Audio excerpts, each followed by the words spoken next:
Ayon sa nakalap nating impormasyon, sanib puwersa na dito ang apat, sabay-sabay na atake sa West Philippine Sea.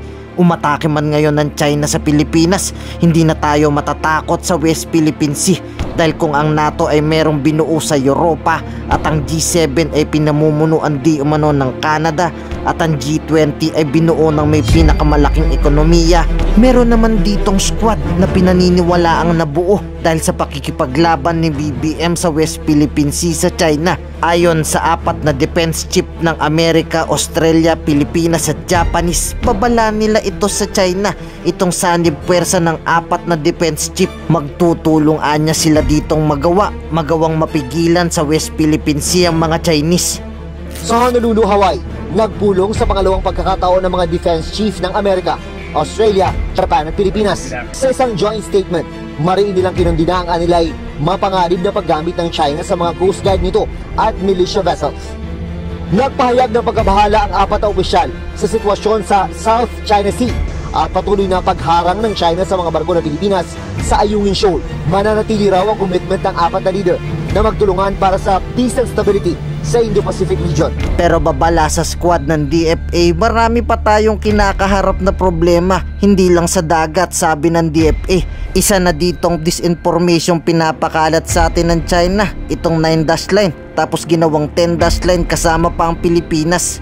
We must expose the illegality of the 9-dash line that is being used as the basis for threatening the livelihoods of our fishermen. We should not allow ourselves to be painted as the aggressors or the violator. The excessive claims and aggressive actions by the People's Republic of China and the WPS, where they stand in stark opposition to the rule of law and the very principles that ensure peace and stability in our region. Mabala pa sa China ni US Defense Secretary Lloyd Austin, nilagay di umano tayo ng China sa kapahamakan itong pangbobomba sa atin sa West Philippine Sea.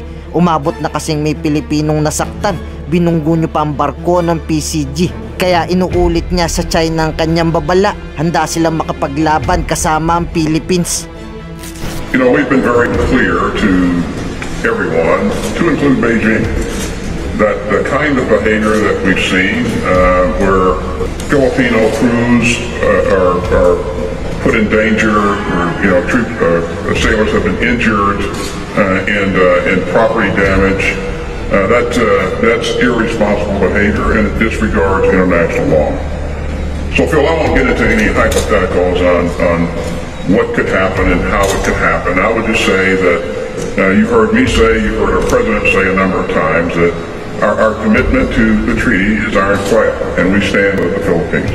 Ngayon, ikaw bilang Pilipino, ano ang masasabi mo at reaksyon sa balitang ito? Mag-iwan ka ng komento sa ibaba at atin pong babasahin isa-isa.